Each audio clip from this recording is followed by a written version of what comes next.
오늘 우리가 말씀은 우리가 유심히 봐야 될 부분이 있습니다. 그것이 어디냐? 하나님의 위치, 그리고 그 위치에서 무엇을 하시느냐, 이것을 우리가 봐야 됩니다. 우리에게 하나님께서 어디 계시냐라고 물어보면 대부분의 사람들이 아무 대답 없이 하늘을 쳐다보거나 하나님 나라에 계시죠? 이렇게 대답합니다. 그러면 그 하나님 나라가 어디에 있느냐라고 하면 우리가 막연하게 하늘에 있지 않을까라고 생각을 합니다. 그런데 우리 하나님은 하늘에 계시냐라는 질문을 할 때에 그럴 수도 있고 아닐 수도 있습니다. 왜냐? 하나님의 위치가 어디라고 분명하게 말씀하시지 않았기 때문에. 그런데 오늘 말씀 7절을 보면은 우리 하나님께서 어디에 계신지 그리고 무엇을 원하시는지를 알 수 있는데 7절의 말씀을 다 같이 한번 보겠습니다. 시작. 여호와께서 이르시되 내가 애굽에 있는 내 백성의 고통을 분명히 보고 그들이 그들의 감독자로 말미암아 부르짖음을 듣고 그 근심을 알고. 8절도 같이 읽어보겠습니다. 내가 내려가서 그들을 애굽인의 손에서 건져내고 그들을 그 땅에서 인도하여. 네, 여기까지만 읽겠습니다. 자, 7절의 말씀을 보니까 내가, 하나님이죠, 하나님이 애굽에 있는 내 백성의 고통을 분명히 봤다 라고 7절은 이야기하고 있습니다. 그리고 그들의 감독자로 말미암아 부르짖는 소리, 그러니까 그들이 고통받고 어렵습니다, 힘듭니다, 신음하는 그 소리를 하나님이 들으셨다. 더욱이 그 근심을 아셨다. 그리고 8절을 보니까 내가 내려가서 그들을 건지고 그 땅에서 인도하여 낼 거다 라고 말씀하고 있습니다. 우리가 생각하는 것처럼 하나님께서 하늘에 계시면서 이렇게 해라 저렇게 해라 이렇게 지시하는 분으로 여기서 말씀하고 있는 것이 아니라 이스라엘 백성 가운데에 직접 찾아오시고 그들과 함께 하시며 그들의 고통을 보시고 그들의 부르짖음을 들으시고 그들의 근심과 아픔을 공감하시면서 그들을 나중에는 건져내고 인도하여 내시는 분이 여호와 하나님이라고 3장 7절과 8절은 분명하게 이야기하고 있습니다. 특별히 7절의 말씀을 보면 맨 마지막 부분에 근심을 알고 라는 부분이 있는데, 이 알다라는 것은 야다라는 히브리어를 썼는데, 이 야다는 그냥 단순히 제가 권사님 집사님을 그냥 지나가면서 저 사람이네 하고 아는 정도가 아니라 어떤 생각을 하고 있는지, 뭘 좋아하는지, 또 무엇을 하면서 즐거움을 느끼는지, 이런 속 깊은 내용까지 다 알고 있는 관계. 너무나도 친밀하고 친숙해서 눈빛만 봐도 딱 저 사람이 지금 어떤 생각을 하고 있구나, 이 정도로 아는 관계를 의미합니다. 그러니까 하나님께서는 그 근심, 그러니까 이스라엘 백성들이 가지고 있는 근심을 알았다라는 것은 이스라엘과 하나님이 친밀해서 그 모든 생각과 마음까지도 알고 계시다. 그러니까 이스라엘 근처, 이스라엘 주변에서, 아니 이스라엘 속에서 하나님께서 함께 하시면서 그들을 인도하시고 주관하시고 그들의 마음과 생각과 그런 모든 상태를 하나님이 친밀하게 알고 계시다라는 것이 오늘 본문에 나와 있는 거예요. 그러니까 하나님 나라 저 위에서 그냥 대충 보면서 누구? 오늘 교회 갔네? 부처 온 날이라고 절 안 가고 교회 왔네? 이렇게 보고 있는 것이 아니라 하나님은 우리의 삶 가운데 친밀하게 찾아오셔서 우리의 생각, 우리의 마음, 우리가 가지고 있는 그 모든 어려움들까지도 하나님이 친밀하게 보신다는 거예요. 그냥 남처럼 이렇게 동떨어져서 보시는 게 아니라 마치 내 일처럼, 내 사랑하는 자녀가 고통받고 있는 것처럼, 내 사랑하는 그 대상이 어려움 가운데 신음하고 있는 것처럼 하나님께서 그 중심에 보시면서 함께하고 계시다라는 것이 오늘 본문의 말씀이에요.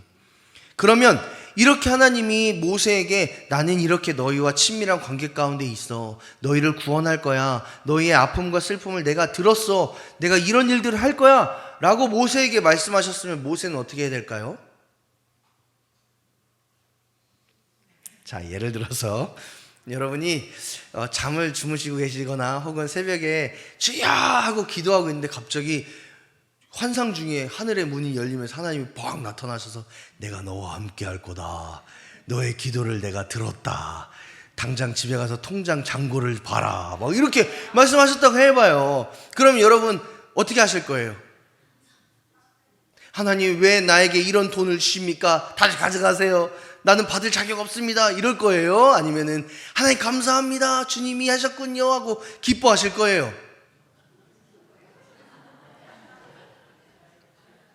제가 너무 어려운 문제를 드리죠. 항상 저는 후자입니다.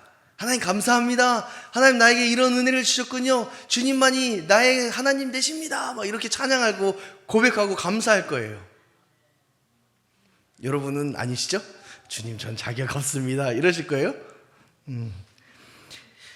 모세 역시도 하나님이 이렇게 말씀하셨으면 하나님 감사합니다. 내가 주님의 일을 위해 사용되겠습니다. 이스라엘을 구원하실 줄 내가 믿고 있었습니다. 감사합니다.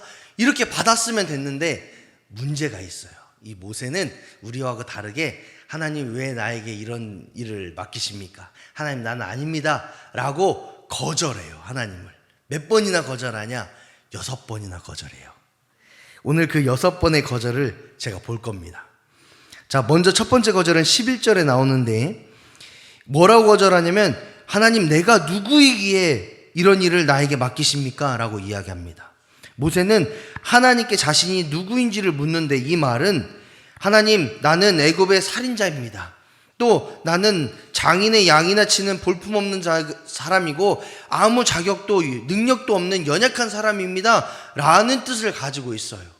모세는 자신에게 능력도 자격도 없는 사람이라고 하나님에게 이야기하면서 나는 이스라엘을 구원하려는 하나님의 계획에 적합한 사람이 아닙니다. 라고 말하고 있는 거예요. 자, 이렇게만 보면 굉장히 모세가 겸손한 사람인 것처럼 느껴지잖아요. 그런데 그게 아닙니다. 자, 하나님의 역사가 하나님의 임재하심이 모세를 하나님의 일에 적합한 사람이라고 정하셨어요. 누가? 하나님이. 그러면 하나님의 사람이라고 이야기하면 하나님이 넌 적합해. 넌 내 일에 사용될 거야. 내가 너를 택해서 정했어. 라고 하면 하나님 감사합니다. 그러나 나에게 이런 부족함이 있으니까 하나님 채워주세요. 내가 능력을 행할 수 있도록 하나님의 계획들을 성실하게 이룰 수 있도록 하나님 붙잡아 주세요. 이렇게 기도해야지 하나님의 사람이지 나는 못해요. 나는 부족해요. 난 연약해요. 하고 거절하면은 안 돼요. 연말에 이걸 제가 설교를 했었어야 되는데 그죠? 하나님께 나 자신은 볼품없는 사람이라고 말하고 하나님이 계획하신 그 계획을 부정하는 것은 겸손이 아니라 하나님을 평가하고 하나님은 능력이 없다라고 말하는 교만입니다. 이렇게 교만된 모습을 하나님에게 모세가 보여주고 있는 거예요. 그런데 하나님께서는 참 사랑이 많으신 분이에요. 12절의 말씀을 보니까 하나님이 이르시되 내가 반드시 너와 함께 있으리라. 나는 볼품이 없습니다. 자격이 없습니다. 난 할 수 없습니다. 라고 말하는 모세에게 하나님께서 내가 반드시 너와 함께 하겠다 라고 말씀하시는 거예요. 그리고 너와 함께 함으로 인해서 이스라엘 백성들이 애굽에서 구원받음으로 인해서 하나님을 섬기게 될 거다. 내가 그것이 너를 보낸 증거가 될 거다 라고 12절의 말씀에서 이야기하고 있는 거예요. 하나님 난 볼품 없습니다. 자격 없습니다. 라고 말하는 그 모세에게 내가 너와 함께 할 거다 라고 말씀하시면서 힘을 주시는 거죠. 하나님이 이렇게 말씀하셨으면 모세가 아 그렇군요 감사합니다 라고 했으면 좋겠는데 모세가 몇 번 거절했다고 했죠? 6번 거절합니다. 자 13절의 말씀을 보니까 두 번째 거절이 나오는데 하나님의 이름이 무엇이냐고 묻는 백성에게 내가 뭐라고 말하면 되겠습니까? 라고 말하면서 하나님의 부르심에 거절을 하고 있는 거예요. 모세는 이스라엘 백성들 앞에 섰을 때에 내가 하나님이 누군지 또 이스라엘 백성들이 하나님이 누구신지를 모르기 때문에 내가 말하는 그 모든 말이 권위가 없습니다. 그렇기 때문에 그들이 하나님의 부르심을 거절할 겁니다 라고 말하면서 하나님의 부르심을 거절하는 거예요. 이스라엘에서 이름은 그 사람의 정체성 그리고 그 사람의 권위를 나타낼 때가 있습니다. 제 이름이 최성묵이잖아요. 성묵의 뜻은 거룩할 성자에 침묵할 묵자입니다. 그래서 왜 웃으세요? 거룩한 침묵을 행하는 사람이 되라, 이런 뜻으로 할아버지가 지어주셨어요. 그거 마찬가지로 우리가 자녀들의 이름을 지을 때 뭐 곧 죽어라 해서 곧 사 뭐 이렇게 정하지 않잖아요. 나가 죽어라 뭐 이렇게 정하지 않잖아요. 위대한 사람이 되라, 뭐 하나님의 뜻을 이뤄라, 뭐 이 백성 가운데에 선한 영향력들을 끼쳐라, 뭐 이런 원대한 포부를 담아서 이름을 정하잖아요. 그렇죠? 그러지 않으셨어요? 다 그렇게 이름을 정합니다. 그런데 모세가 하나님에게 물어보는 거예요. 하나님의 이름이 무엇이기에 내가 이스라엘 백성들 앞에 서겠습니까? 그리고 그들이 너를 보내신 이가 누구냐고 물어볼 때에 내가 뭐라고 이야기하겠습니까? 이렇게 이야기하는 거예요. 그로 인해서 하나님의 권위가 어디에 있는 겁니까? 하나님의 능력이 뭡니까? 이렇게 이야기하는 거예요. 이게 단순히 하나님의 능력이 어디에 계십니까? 내가 뭐라고 해야 될까요? 이렇게 말하는 게 아니라 반항하고 있는 거예요. 하나님은 권위가 없지 않습니까? 400년 동안 우리를 내동댕이 치워놓고서는 이제 와서 뭘 합니까? 이렇게 반항하고 있는 모습이에요. 그때에 하나님이 뭐라고 말씀하시냐? 출애굽기 3장 14절의 말씀을 보니까 나는 스스로 있는 자다 라고 말씀합니다. 자, 이게 무슨 말일까요? 나는 스스로 있는 자다. 이 말은 나는 모든 만물을 창조하고 주관하는 위대한 능력의 하나님이다 라는 뜻을 가지고 있어요. 그러니까 우리는 다 하나님의 손에 의해서 창조된 피조물이잖아요. 그런데 하나님은 어떤 대상에 의해서 창조된 그런 피조물이 아니라 그냥 창조주 하나님이라는 거예요. 그리고 스스로 있음으로 인해서 모든 만물을 창조하실 뿐만 아니라 주관하시고 또 모든 만물 가운데에 함께 하시는 분이다라는 것을 여기서 말씀하고 있는 겁니다. 그러니까 하나님의 권위가 어디에 있습니까? 라고 말하는 모세에게 나는 창조주이기 때문에 모든 만물 가운데에 권위가 있고 모든 만물을 주관하고 모든 만물을 통치하고 있다라는 것을 하나님께서 분명하게 말씀하고 계시는 거예요. 그래서 네가 말하고 네가 주장하는 이 권위를 더 이상 말하지 말고 이스라엘 백성들 앞에 서라, 그리고 선포해라 라고 말씀하고 있는 겁니다.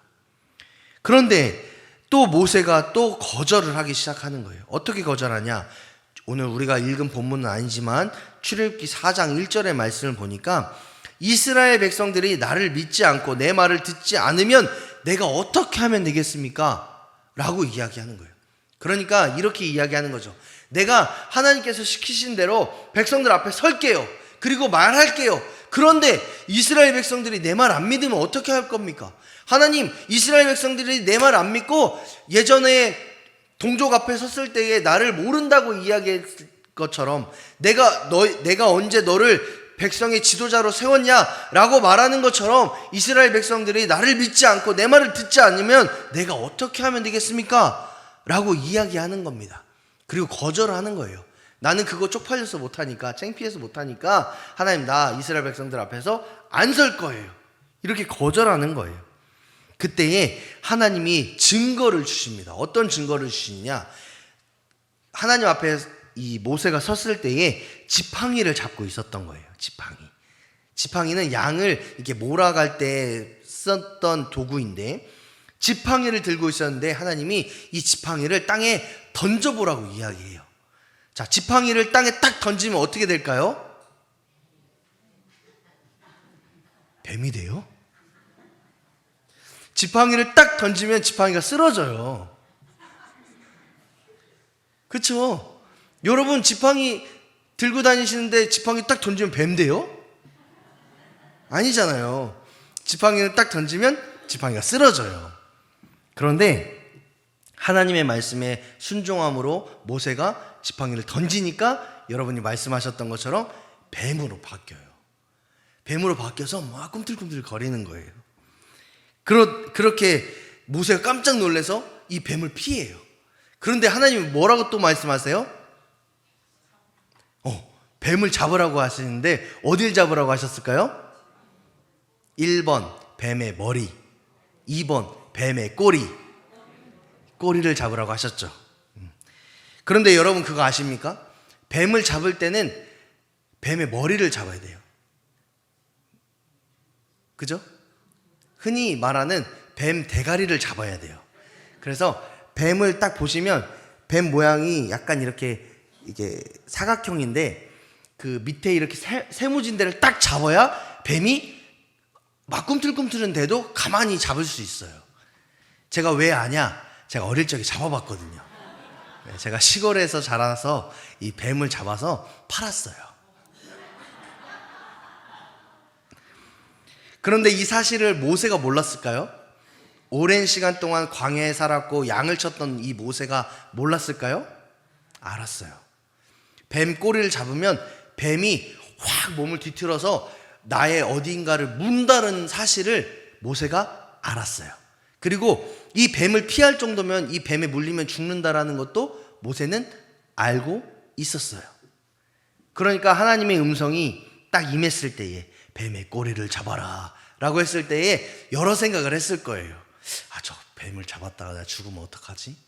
저 뱀한테 물리면 나 어떻게 치료받아야 되지? 뭐 이런 생각들을 했을 겁니다. 그런데 오늘 본문에서는 그런 것들을 다 빼고 모세가 잡았다라고만 말씀하고 있죠. 그러니까 어떻게 돼요? 뱀이 지팡이가 되었습니다. 그렇다고 해서 이 말씀 의지해서 뱀 꼬리를 잡으면 지팡이가 되는구나 해서 어디 가가지고 뱀 덥석덥석 잡으시면 안 돼요. 큰일 나요. 고대 근동에서는 이 뱀은 대적자를 상징해요. 그리고 지팡이는 인도자를 상징합니다. 그래서 각기 다른 이 두 존재를 이 모세가 손에 잡음으로 말미암아 하나님께서 역사하시면 대적자를 이길 뿐만 아니라 하나님의 인도하심 안에 살아갈 수 있다라는 교훈을 이 기적을 통해서 모세에게 주신 거예요. 그리고 그 기적을 의지하여서 이스라엘 백성들에게 순종을 요구할 수 있는 거죠. 이쯤 됐으면 이 모세가 하나님의 말씀에 순종할 법도 한데 몇 번 거절했다고 했죠? 6번 거절했습니다. 이제 3번 거절한 거예요. 이제 4번째 거절하냐 합니다. 출애굽기 4장 10절의 말씀을 보니까 모세가 여호와께 아뢰되 오 주여 나는 본래 말을 잘 하지 못하는 자이니이다. 주께서 주의 종에게 명령하신 후에도 역시 그러하니 나는 입이 뻣뻣하고 혀가 둔한 자이니이다 라고 거절합니다. 저도 말을 잘 못해요. 네. 물론 뭐 한글을 잘 모른다는 의미는 아니고요.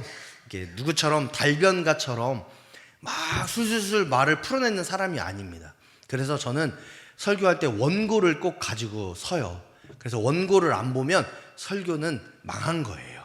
갑자기 설교를 섰는데 원고가 없다 그러면 여러분 우리가 말씀을 의지해서 기도합시다 하고 저 내려갈 수도 있어요. 이처럼 설교 원고가 없으면 말을 잘 하지 못하는 사람이 전데 모세도 말을 잘 못하는 컴플렉스가 있었던 것 같아요. 사람들 앞에 섰을 때에 하나님의 말씀입니다, 하나님의 음성입니다 라고 달변가처럼 술술술술 말하지 못하는 사람이 모세였던 것 같아요. 그래서 하나님의 부르심에도 있음에도 불구하고 내가 이런 컴플렉스가 있어서 하나님 못하겠습니다, 나 이런 부족함이 있어서 못하겠습니다 라고 정중하게 하나님의 부르심을 거절하는 것처럼 보여요. 그런데 아까도 말씀드렸죠? 하나님이 적합하다, 하나님이 너를 통해서 일하실 거다, 하나님의 능력을 부어주실 거다 라고 말씀했음에도 불구하고 거절하는 것은 교만이다라고 말씀드렸습니다. 하나님은 모세를 통해서 분명하게 말씀하셨어요. 내가 반드시 너와 함께 할 거다. 함께하면, 하나님이 함께하시면, 모든 만물을 창조하시고 주관하시는 하나님이 함께하시면 비록 모세에게 말을 잘 못하는 컴플렉스가 있었음에도 불구하고 하나님은 고치실 수 있고 그를 통해서 역사하실 수 있는 분이심을 이 모세가 알았어야 돼요. 그래서 이 네 번째로 하나님이 말씀하셨을 때에 거절하지 않고, 주님 그렇다면 나는 잘 말을 못하니까, 하나님 나는 입이 뻣뻣하고 혀가 둔한 사람이니까 하나님 고쳐주세요. 하나님 그래서 하나님의 일을 위해 내가 사용되고 싶어요. 하나님 나를 붙잡아 주세요 라고 기도했었어야 돼요. 그런데 모세는 어떻게 해요? 하나님 나는 입이 뻣뻣하고 혀가 둔한 자니까 나는 못하겠어요 이랬습니다. 하나님께서 함께 하시면, 하나님께서 능력을 베풀어 주시면 모세는 할 수 있어요. 우리도 할 수 있어요. 제가 이 연말에 다시 한번 설교해야겠어요. 우리는 하나님이 함께 하시면 뭐든지 다 할 수 있습니다. 여러분 믿으십니까? 그런데 교만한 마음이 모세 가운데 있으니까 하나님이 그렇게 말씀하셨음에도 불구하고 거절하는 거예요. 왜? 하나님을 신뢰하지 못하니까, 믿지 못하니까. 하나님이 얼마나 하나님이 어떤 일을 하면은 내가 이런 일들을 고칠 수 있겠습니까? 라고 하나님의 능력을 낮게 평가하고 있는 거예요. 그러니까 하나님을 거절하는 거죠. 이렇게 하나님을 거절할 때에 이제 모세가 뭐라고 하냐? 출애굽기 4장 13절을 보면 다섯 번째 거절이 나오는데, 13절의 말씀을 보니까 모세가 이르되 오 주여 보낼 만한 자를 보내소서. 이렇게 거절하는 겁니다. 이 말은 뭐예요? 나 능력이 없습니다. 하나님 나 부족합니다. 하나님 나 연약합니다. 이렇게 말하는 겁니까? 아니에요. 하나님이 충분한 증거를 보여주셨어요. 더욱이 내가 너와 함께하면 내가 너와 반드시 함께할 거니까 너는 이 모든 일들을 행해라 라고 말했음에도 불구하고 모세가 하는 말이 주여 보낼 만한 사람을 보내서요. 옆에 있는 저 권사님이 더 잘하니까 저 권사님 세우세요. 여기 있는 장로님이 더 말씀을 잘하시니까 세우세요. 우리 집사님이 기도하는 사람이니까 이 사람 세우세요 라고 말하면서 우리가 중요한 자리를 피하는 우리의 모습과 비슷하지 않습니까? 하나님이 부족하다고 말하면, 연약하다고 말하면, 하나님 볼품없다고 말하면 하나님이 능력까지 주시겠다라고 분명하게 말씀했음에도 불구하고 모세는 나는 능력 없습니다. 나는 볼품 없습니다. 보낼 만한 사람을 보내십시오. 나는 아닙니다. 라고 말씀하고 있습니다. 그러니까 이제 하나님도 한계가 온 거예요. 하나님도 6번까지는 참으시는 것 같아. 5번까지 참으시는 거죠. 이제 6번째는 뭐라고 말씀하시느냐? 14절 그리고 17절의 말씀을 보니까 너를 대신하여 말할 수 있는 내 형 아론이 있고 하나님의 능력이 지팡이까지 줬는데 뭐가 문제냐? 이것으로 이스라엘 백성에게 기적을 베풀어라 라고 말씀합니다. 이제 더 이상 모세의 말을 듣지 않으세요. 하나님도 이제 인내심의 한계가 오신 거죠. 이것은 무슨 말이냐? 하나님께서는 이미 모든 것을 대비하고 계획하고 계시다라는 것을 의미합니다. 모세, 입이 뻣뻣하고 말을 잘 못하는 모세를 대신하여서 말할 수 있는 아론을 준비하셨고 하나님의 능력이 지팡이까지 주셨어요. 그리고 그것들을 통하여서 하나님의 일들을 이룰 수 있다라고 말씀하고 있다라는 거예요. 그러니까 하나님의 부르심에 더 이상 반항하지 말고 더 이상 이야기하지 말고 이스라엘 백성들 앞에 서라, 그리고 그들에게 전해라 라고 말씀하고 있는 겁니다. 하나님의 진노 앞에서 이제 더 이상 설 수 없었던 이 모세가 이제 하나님의 말씀에 순종해요. 그래서 형 아론을 만나서 이스라엘 백성들 앞에 섭니다. 그리고 그들 앞에 서서 하나님께서 베푸셨던 지팡이가 던지면 뱀이 되고 뱀의 꼬리를 잡으면 지팡이가 되는 기적도 보여주고 또 그렇게 하나님의 말씀을 이야기해줘요. 그리고 애굽왕 바로 앞에서 섭니다. 그리고 애굽왕 바로 앞에서 하나님의 말씀을 전해요. 내가 이제는 이스라엘 백성들을 애굽에서 건져낼 거다. 그러니까 애굽왕 바로여, 너는 당장 하나님의 백성 이스라엘을 보내라 라고 말합니다. 이렇게 말할 때 모세는 확신에 차서 말했겠죠. 내가 하나님의 말씀을 들었고 하나님의 음성을 가지고 이 애굽왕 바로 앞에 서니까 하나님이 역사하시겠다라고 했으니까 이제 애굽왕 바로는 내 말을 듣고 네 모세님 가십시오 이렇게 하겠지 라고 기대했을 겁니다. 그런데 문제는 뭐냐? 출애굽기 6장 12절의 말씀을 보니까 한번 같이 볼까요? 6장 12절의 말씀을 보니까 애굽왕 바로 앞에 섰음에도 불구하고 이 애굽왕 바로가 모세의 말을 듣지 않으면서 뭐라고 이야기하시냐? 자, 한번 보겠습니다. 모세가 여호와 앞에 아뢰어 이르되 이스라엘 자손도 내 말을 듣지 아니하였거든 바로가 어찌 들으리이까? 나는 입이 둔한 자이니이다 라고 말합니다. 그러니까 이스라엘 백성도 듣지 않았고 애굽왕 바로도 듣지 않았어요. 어떤 사람의 말을? 하나님께서 함께 하시는 모세의 말을, 하나님이 반드시 너와 함께 하겠다라고 말씀하셨던 이 말을 들었던 모세의 말을 애굽왕 바로도 듣지 않고 이스라엘 백성들도 듣지 않은 겁니다. 모세의 기대는 자기가 말하면 이스라엘 백성도 아멘하고 바로도 아멘해서 출애굽을 바로 할 줄 알았는데, 기대와 다르게 현실은 이스라엘 백성들도 애굽왕 바로도 하나님의 말씀 혹은 모세의 말을 거절했다라는 거죠. 그렇기 때문에 이 모세는 절망하고 실망합니다. 이것이 하나님의 말씀, 오늘 본문에서 보고자 하는 6번의 거절의 말입니다. 그러면 오늘 이 말씀을 통해서 우리는 어떤 은혜를 경험할 수 있을까요? 전 3가지로 정리를 해봤습니다. 첫 번째로는 우리가 묵상할 수 있는 것은 하나님의 활동성과 주권성입니다. 쉽게 얘기하면 창조주 하나님, 우리를 인도하시는 하나님, 이것을 묵상할 수 있어요. 하나님은 자신을 스스로 있는 자라고 표현하셨습니다. 그렇게 표현하신 이유는 뭐냐? 하나님을 그거 외에는 설명할 수 없기 때문에 그렇습니다. 하나님께서는 이스라엘 백성들 앞에서 나는 창조주 하나님이고 모든 만물을 주관하시는 하나님이야 라고밖에 자신을 소개할 수 없었다라는 거예요. 우리처럼 최성묵 혹은 누구 아무개 라고 딱 떨어지는 이름이 있는 게 아니었다라는 거예요. 더욱이 이 동사에는 시제가 있는데 이 동사에는 과거형, 미래형, 현재형 이런 시제들이 있습니다.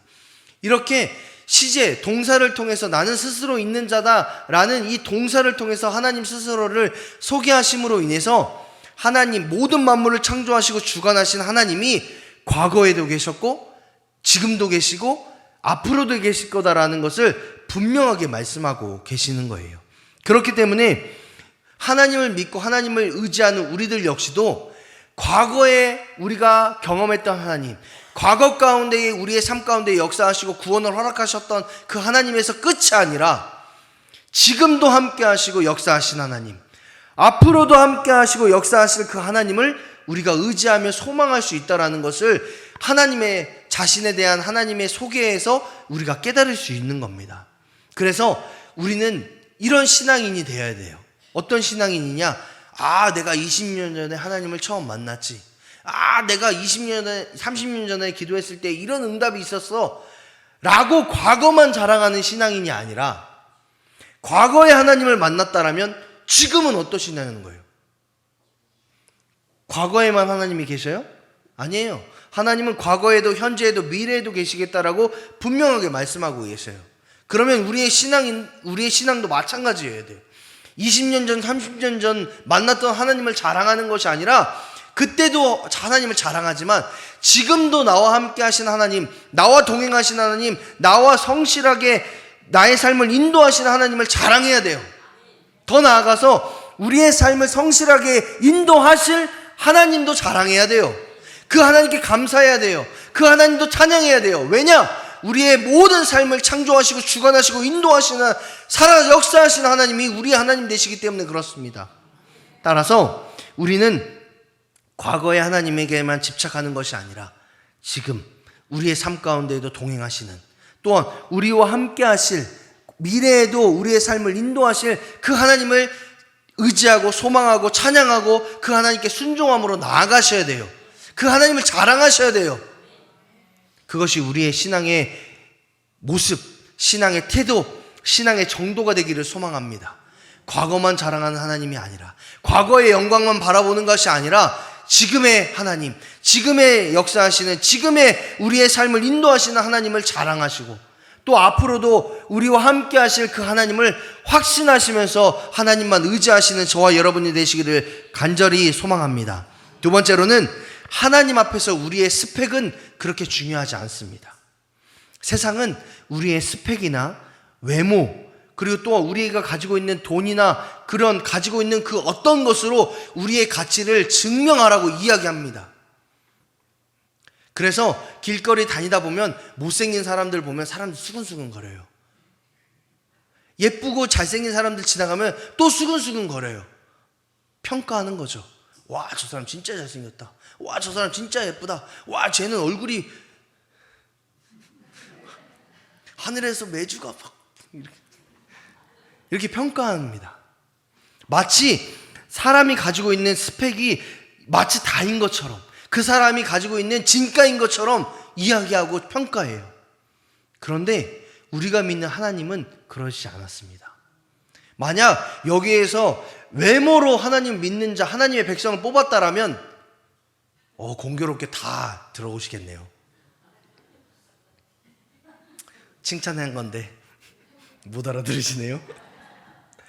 공교롭게 외모로 여러분을 하나님의 자녀로 뽑으셨다라면 여기 계신 분들은 다 합격이에요.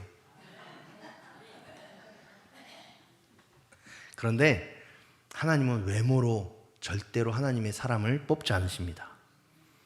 능력으로도 뽑지 않으세요. 가지고 있는 그 어떤 것으로 하나님의 사람으로 평가하지 않으세요. 그러니까 하나님의 구원이나 하나님의 역사하심을 우리는 은혜라고 표현하는 거죠. 우리가 정당한 대가를 통해서 하나님의 은혜와 축복을 받았다면 그것은 은혜라고 표현하지 않습니다. 내가 돈 주고 샀어. 혹은 헌신해서 그것을 받았어. 이렇게 표현합니다. 그런데 하나님의 역사와 하나님의 섭리는 은혜입니다. 자격 없는 내가, 출중하지 않은 내가, 볼품없는 내가 하나님께서 함께 하시고 하나님께서 사랑해 주시고 하나님께서 부어주심으로 인해서 받았기 때문에 은혜입니다. 우리를 구원하신 것, 또 우리의 삶 가운데 역사하시고 함께 하시는 것, 또 우리의 삶을 앞으로도 인도하실 것은 하나님의 은혜입니다. 물론 하나님의 일을 위해서 우리의 스펙이나 외모나 다양한 것들이 쓰임 받을 때는 있어요. 쓰임 받을 때는 있어요. 그래서 우리가 그것들을 잘 가꿔내는 것 굉장히 중요해요. 근데 목적과 이유가 분명해야죠.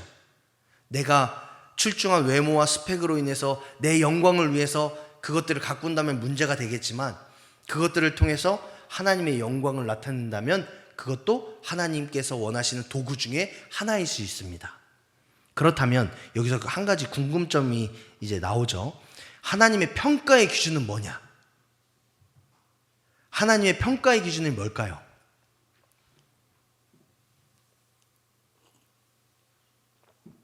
제가 성경을 쭉 보다 보니까 하나님께 쓰임받는 사람들의 공통점이 한 가지 있습니다. 그것은 뭐냐? 부족하고 연약해 보이는 사람일지라도 그 중심에, 그 마음에 하나님께 순종하는 마음이 있으면, 하나님을 경외하는 마음이 있으면 그 사람은 쓰임받습니다. 하나님의 평가의 기준은 외모나 스펙이나 세상 사람들이 말하는 평가의 기준이 아니라 그 마음 중심에 하나님을 사랑하는 마음, 하나님을 경외하는 마음, 순종하는 마음이 있으면 그것을 통해서 역사하세요. 부족한 능력, 부족한 다양한 것들은 하나님이 다 채우세요. 그렇게 해서 역사하십니다. 사무엘상 16장 7절의 말씀을 보니까 사람은 외모를 보거니와 나 여호와는 중심을 보느니라 라고 말씀하고 있습니다. 하나님은 우리의 중심을 통해서 역사하십니다. 우리의 중심 가운데에 하나님을 의지하고 소망하는 마음이 있으면 하나님은 역사하세요.